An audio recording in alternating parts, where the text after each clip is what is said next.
Yo, what's up guys? Welcome back to another reaction video, and today we're here with a reaction to the craziest college football season of all time.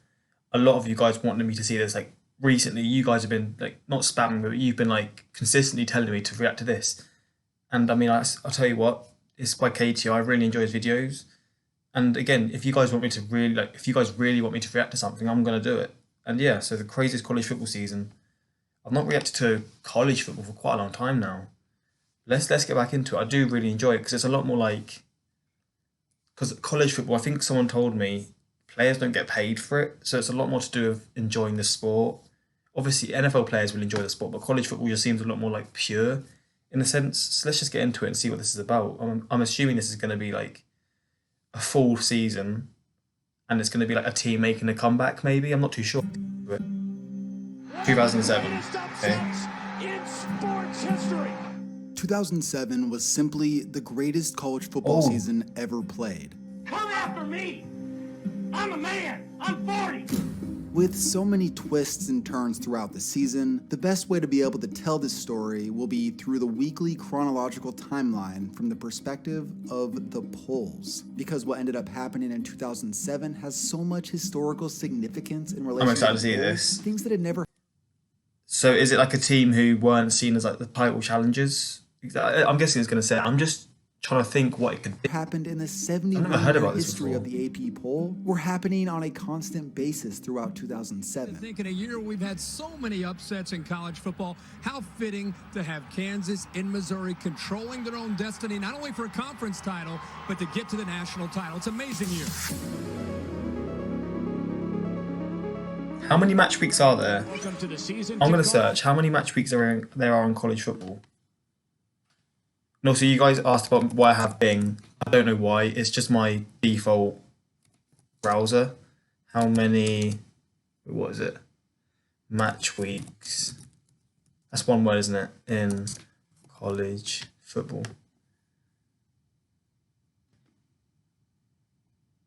12, and I think it's one every game, right?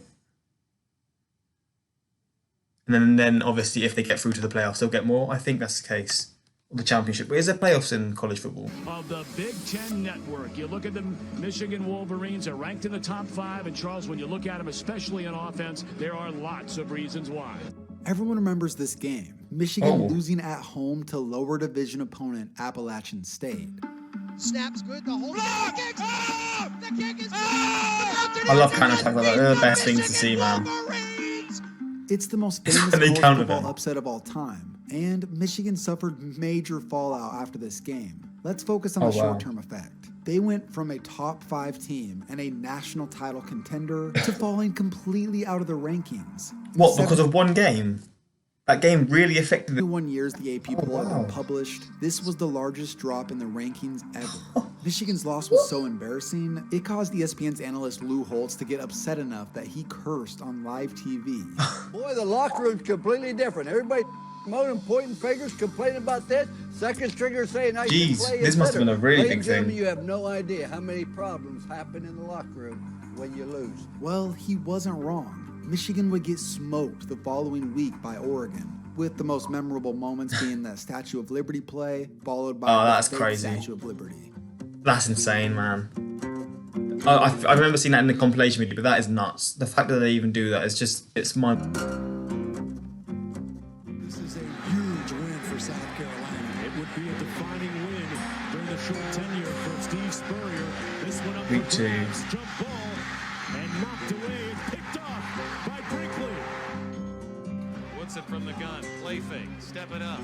He's throwing deep down the near sideline. He's got Johnson. 20, 10. So I'm guessing this season was when the upsets, what's the saying?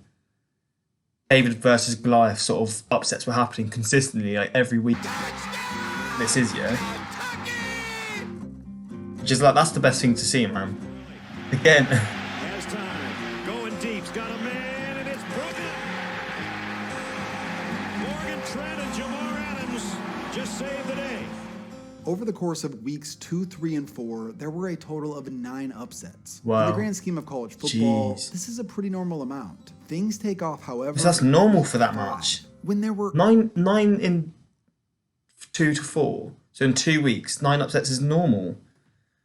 What the hell? Eight That'd be a lot. top 25 teams who lost. Half of them were in the top 10, 3 of which were in the top 5. Things were starting to get weird. Wait, I'm this takes kind us of for 8 top 25 teams who lost. Half of them were in the top 10, wow. 3 of which were in the top 5. Things were starting to get top weird. 5 of 25 this takes as us well. to our first Cinderella story of the video. This is one special night. This is unbelievable, Al. We're about to witness the birth of a college football program behind us. Back in 1997, the University of South Florida had begun their first season of NCAA football. Their first team meeting was held under a tree, and they had no real football facilities. Starting off as a Division I AA school, the team quickly grew. And by 2000, the NCAA felt they were ready to make the move up to Division Wow. I.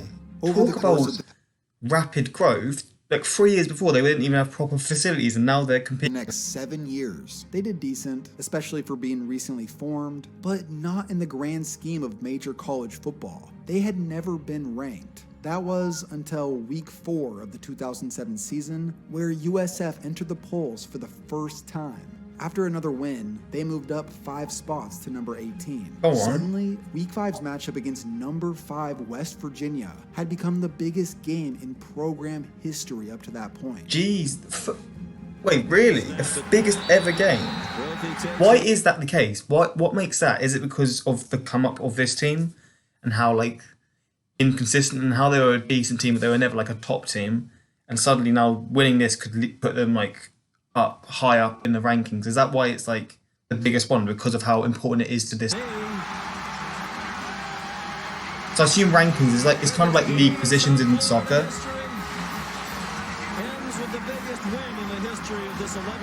And they've won it 21-13 as well.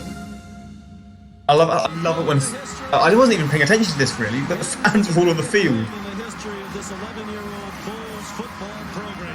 That's the best thing when you see that in sport, when the fans rush onto the field, man. You know it's a massive deal as well. The biggest crowd in FAU history today, most of them wearing green and gold. They're 6th now. Is that the ranking 6th? I think that's the Just case. imagine the hype train that the South Florida students were riding. Although this game would be close, USF would win that game, keeping the undefeated season alive. Now, before we continue, I'd like to thank Honey for sponsoring this video. First, what is I'll skip this. Fair play though. Obviously, get your money. Just gonna skip this because it's not really important. Wait. There's no point not to get it. Again, Is USF South Florida? I think it's University of South Florida, right? I think that's what it is. Yeah, it is. That just sounds been demoted to number 2 in the AP poll behind LSU. At this Oh point, it was a jeez. coin flip. LSU sounds really familiar, so I feel like that's one of the the best college teams. Correct me if I'm wrong, but they sound like quite a familiar name. Who was the number 1 team in the country? Coming up though, LSU had to face a tough Florida team led by Tim Tebow, while USC had a walk in he the sounds park. really familiar. They played the below-average Stanford, who Tim had gone Tebow. 1-11 the year before and was 1-3 up to this point. Wow. USC was favored by nearly 6. So they were touchdowns. struggling, They played right? The below-average Stanford, who had gone 1-11 the year before and was 1-3 up to this point. That sucks. USC was favored by nearly 6 touchdowns going in. Wow. This is it, ladies and gentlemen. 4th down and 20. Don't say they're gonna go and get the win in the last quarter. Richard steps up, throws over the middle, pass is Oh, what a tackle! right at the first down line. Sherman on the reception. And Is that yellow line on the actual field, or is it like put on there by the television? If You know that who makes that is, sense. right? Like, is it like a graphic? Richard Sherman. He eventually moved to the defensive side of the ball, but before 2009, he Sherman. was a receiver. And on 4th and 20 in the biggest game of his life up to that point, he had miraculously kept his team alive. Wow. to the near side. He's the middle receiver in the An advert. I need to get ad block. I know you guys keep saying that. I just feel like I feel bad to the creator, because obviously I really enjoy this guy's videos, and I just don't want to like mess it up by not giving him his ads. I might just have to start editing it out. Richard Sherman, right? 4th and goal from the 10. Richard, straight drop, goes for the fade to the other side. Wow, what a catch! Touchdown, USC! Stanford, touchdown, Stanford. My Oh wow, it's a draw now. It was a tie, and they won it. Fair play. That's the second win of the season, right? Wait, what did it say there? Just for context of how shocking USC entered the game with a 35-game home. Okay, that's nuts. So they had literally the team that ended up winning had have been shocking for the previous seasons and hadn't started great this season. They're 1-3. They're going to one of the best home records I've probably ever seen in sports. 35 game home winning game streak, and they ended up losing. Just for context of how shocking this was, the year before when these two played, USC blew out Stanford 42-0. Oh my days! Then, how has this even happened? Did they have an influx of players, or was it just not by luck? But was it just a freak of nature? a week before this game, Nuts. Stanford's starting quarterback had suffered a seizure, so the backup, Oh, who had only mad. thrown 3 collegiate passes, was to make the start. Remember that other huge upset earlier in the season? Michigan was favored by 34 points versus Appalachian State. USC was favored by 41 over Stanford. Crazy. While that happened, down in Louisiana, Florida and LSU played in one of the best games all year. This game was the definition of smash mouth football that, for a while, favored Tim Tebow in Florida. But with a couple tricks up the sleeve of Les Miles, It's a fake and Flynn picks it up. How Fair about play. that? some big time turnovers, Here's Oh, mad. and grinded out football, LSU completed the fourth quarter comeback to truly solidify them as the #1 team in the country. What's Fair incredible play. was going into week 7, USC was still in the top 10 somehow. But there was a new frontrunner in the Pac-10. Cal was ranked #2. And it's all because 2 weeks prior, they beat Oregon on this play. With 22 seconds to go. 22 seconds. Oh, this is going to be insane. Dixon. Oh my days. How did... Wait, did he make that? Colvin. The officials have yet to make a call. That looks so It's gotta be tight. Something. Rolling on the field is touchback. Ball is fumbled into and out of bounds in the end zone. That play was absolutely heartbreaking. But it Oh, helped he catapult tackled the him. Golden Oh, Bears that's to their unlucky. highest ranking since Fair play, though. 1951. I'm going to go back because I'll keep talking over it. But, I mean... Imagine being that close to winning, and then you've been tackled. Fair play, that is an insane world. But it helped catapult the Golden Bears to their highest ranking since 1951. Jeez. That was when football looked like this. Here's what's Oh also my crazy. God. LSU, who had that close game versus Florida the week before, would play Kentucky in week 7 earlier than when Cal played. After a triple overtime thriller, Kentucky beat LSU in dramatic fashion, which opened the door for Cal to be the #1 team in the entire nation. So LSU were top, One right? problem. And then they lost that. Cal's starting quarterback Nate Longshore had been ruled out of the upcoming game just 10 minutes before kickoff. He had Jeez. been dealing with a nagging ankle injury from the previous week. Still, with guys like Justin Forsett and Deshaun Jackson, Cal was still favored to win. Flash to the third quarter. Cal's losing, but it's 2nd and goal on Oregon State's 1-yard line. They would be stopped. Look at the not scramble. once, not I love twice, stuff like that, man. but 3 times. Forsett. Oh, Oregon State. they are not letting them through. Stop. This seemed to be the game's defining moment. Cal didn't I'll give rate up. that. Down by 10 in the fourth quarter, they would score, stop Oregon State, and give themselves another chance to either win or No at least way. go into overtime with the momentum. This Look is at the how it all time. went down. Now Cal has a shot to go for the win here. Riley going to run it. That's the time Oh to my win. God. Oh, he's brought his team up the field. California may not get it off. Riley made a huge mistake, and the game is over. That Wow. last play was a nightmare. It was 1st and 10. All he had to do was throw the ball out of bounds. Instead of throwing the ball away, he actually threw the game away. Cal would completely fall apart after that game. After starting 5-0 and having Oh, a that legitimate shot sucks. to be #1, they finished the season 6-6. No way. It's mad how tiny little details can affect your whole season. It's any sports. You can have the most perfect start to a season, and then there'll be one flick of luck that doesn't go your way, and then bam, it's just all gone now. It's just like you're now on free fall. Once that little thing is gone, you don't really stand any chance. It's so weird how like that. It's one mistake led to the 6 losses in the next 7 games. 8. This is where the college football rankings had been officially flipped upside down. Let's just take a look at some of these teams near the top. Hawaii. This was the highest that they had been ranked in the history of their program. Wow. Kansas had seemingly come out of nowhere. They were historically terrible at football. Now, they were sitting at 6-0. Arizona State was off to their best start in a decade. Kentucky hadn't even been ranked since 1984. Just over 20 okay, this is years. insane. After 2 big-time upsets, they made an appearance in the top 10.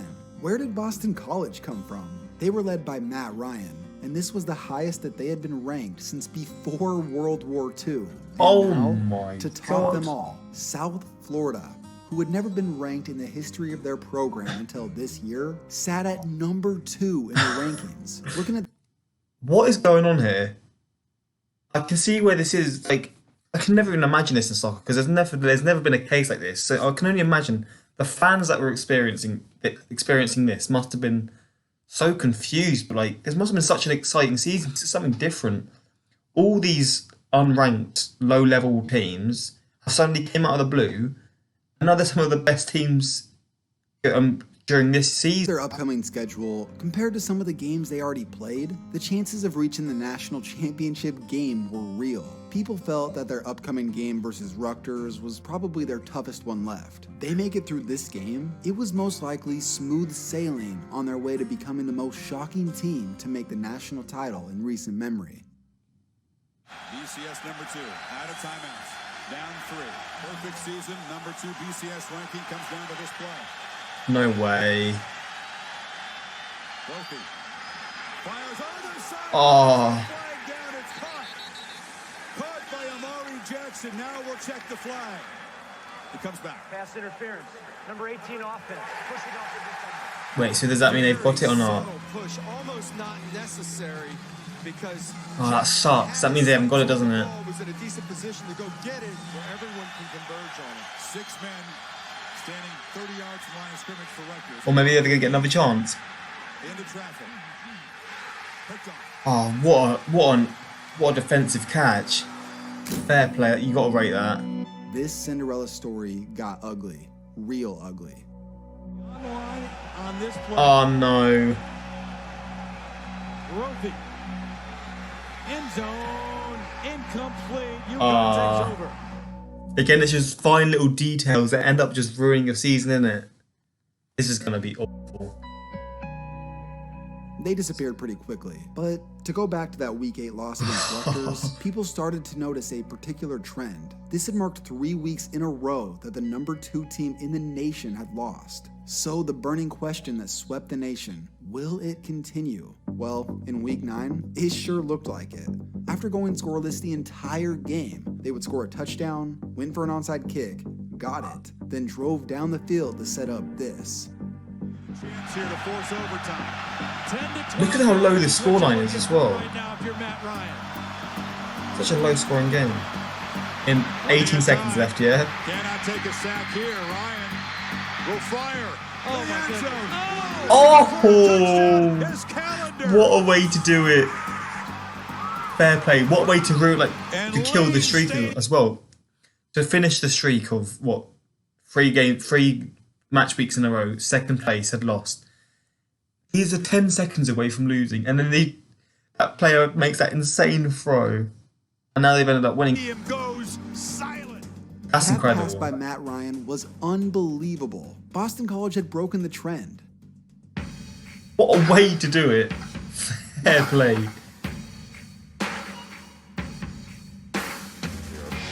this 2nd down and 7.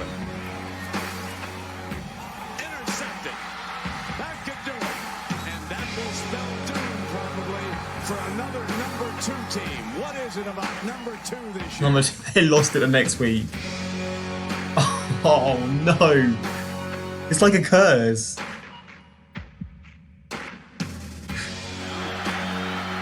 Wildcats bring pressure off the edge. Dixon will just fall down now. Wow. Shovel pass, there was traffic and perhaps a miscommunication. This second place is literally like a curse. Holding his knee. There was no contact. He just crumpled. Literally, teams crumble after being second, and then they end up losing. They'll lose one game, they'll have a bit of bad luck, and they'll lose that game, and then it just goes into free fall. This is a weird sort of like a weird thing. Like, why is second place? I mean, I guess it's just sort of the pressure of it, because obviously these teams aren't necessarily known as the best. Now they're in that position. Once they lose once, I can sort of see in the like confidence-wise, I can see why that would happen. If Dixon doesn't get hurt, Oregon probably wins out, and there's a good so that was chance that big of a serious injury. And the Ducks most likely would have been playing in the national championship. Instead, they become the 5th number 2 team in 7 weeks to lose. No one knows what's going on at this point. Anyone who gets to the top immediately goes down. The week before Oregon lost, number 1 Ohio State would lose at home to unranked Illinois. I just remember watching their quarterback, Juice Williams, tear up the Buckeyes defense. This seemingly ended Ohio State's hopes and dreams of returning to the national title. This loss should have been more shocking. It was that serious. This is the 2007 college football season we're talking about. So say Ohio, so they were first year. Say they lost to Illinois, who were unranked. The next week, where would Ohio go down to? How far would they fall? Just after that one loss, how far would they go to, like 8th, 10th? Or because it's an unranked team, does an unranked team mean the position that you go down is even more because it's such like a peculiar team? Does that make sense? Like, does the level of the team that you lose to determine how far you go down the ranking? It was going to shock us at this point. Week 13? Okay, so there's more than 12 weeks then. We welcome you to what certainly could be the game of the year. With Kirk Herbstreit, I'm Brett Musburger. Folks, let this sink in. If either Kansas or Missouri wins their next 2 games, they will play for the national championship. Come on. To anyone who had been watching college football for a while, this just felt bizarre. Let me try to explain how weird this is. These two were rivals, which had been going on since 1891. Jeez. Keep in mind, this goes back to before cars were invented. Since Oh these two my god, started playing when you football. put it like that, that is incredible. It's mad how all sports teams in the world have such history. You don't really think about it like that, but when you put it in perspective, cars aren't made. It's just like, Well, this was the highest Missouri had been ranked since 1960. And this was the highest that Kansas had ever been ranked. Yeah, that's mental. So this had easily become the best matchup in nearly 120 years. Before the season, some thought that Missouri may be decent. I mean, no one expected them to be near the top 5, so that was a pretty big surprise. But Kansas? Are you kidding me? Just look at that stat. 11 That is one of the points. most ridiculous stats that you'll ever see. But yeah, number 1 Wait, so they were 25 and 35 in the first 5 seasons. And now they're 11 and 0. How does that happen? That is mental. How things like that happen, it's just... You lost again in triple overtime. How many times is that going to happen? So now, the winner of this Kansas-Missouri game would be the number 1 team in the nation and would end up playing the following week in the Big 12 championship. They win that game, they play in the national title. Daniel still looking for somebody open. Retreats on the move from Alexander scores. So they're winning, yeah? 14 and 0. Intercepted on the deflection. There's Bridges. It's pretty amazing fourth quarter for the James. Look at the time and the score. In trouble. There's a safety.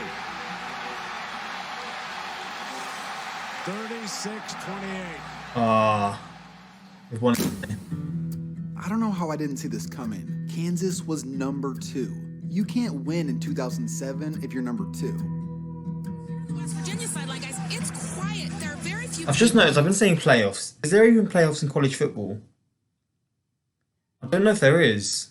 And I've been saying that the whole video. That's probably going to annoy some people. It might say in this video if there is playoffs. I don't think there is. Up, doing a rah-rah. Owen Schmidt just tried to yell at the guys in the huddle, but it's flat. Not much sense of urgency right now for West Virginia. For the first down. Brown, that's a lost the ball. Oh, that's an insane tackle though. 13-7. I can hardly see the score. Man, this one was rough. West Virginia was favored by 28.5 points. Wow. Missouri would also end up losing. In fact, they got crushed by Oklahoma. Listen to this stat. The number 1 and number 2 team had only lost in the same weekend 4 total times in the previous 10 years. Flippin' heck. In 2007 alone, it had happened 3 times in the last 8 weeks. I guess no one was more pleased with all these upsets than LSU and Ohio State. Sure, Ohio State got burned by Illinois a few weeks prior, but because of so many improbable upsets, they were back to number 1. Jeez. And now LSU. Talk about one of the most wild rides ever. 35. Matt Flynn will hold. And it's a fake. They give it to David and he heads for the corner. Touchdown, LSU. Trying to stop the clock for his own offense. 3rd and 7. 8, 7, and Flynn is 6. back to throw from the end zone. Oh, that is insane. That is crazy.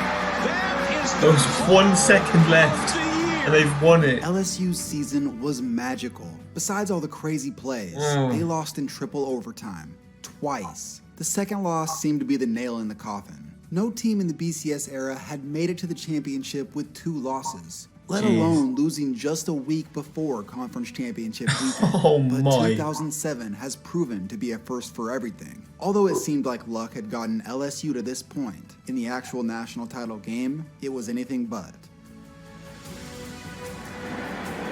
Play fake one way, Flynn rolls, dumps it off to early Doucette. And he's dances into the end fair zone. play. The fact that he managed to get through that is insane. To the LSU Tigers, the 2008 All-State BCS National Champions. And there you have it. In the most unpredictable season of all time, you have your first 2-loss national champion since 1960. Football for LSU. Oh, whilst they actually ended up winning preparing it. for Arkansas. After I'm preparing for the so next. they're the first team to make it in God knows how long with 2. So they're the first team to make it with 2 defeats to the championships, the national championships. They end up winning it. Game and the next game after that. Please ask me after. I'm busy. Thank you very much. Have a great day. Other notable moments included Tim Tebow winning the Heisman, Hawaii and Illinois making it to BCS Bowls, and both getting crushed, Kansas finishing 12-1, and just for context, by 2009 they were back to their losing ways, and lastly, West Virginia stomped Oklahoma in the Fiesta Bowl. Man, it really was West Virginia's year. Of all the upsets that happened in 2007, their loss versus Pitt may have stung the most. On Pitt's bus after the game, their quarterback apparently started singing the famous song by John Denver.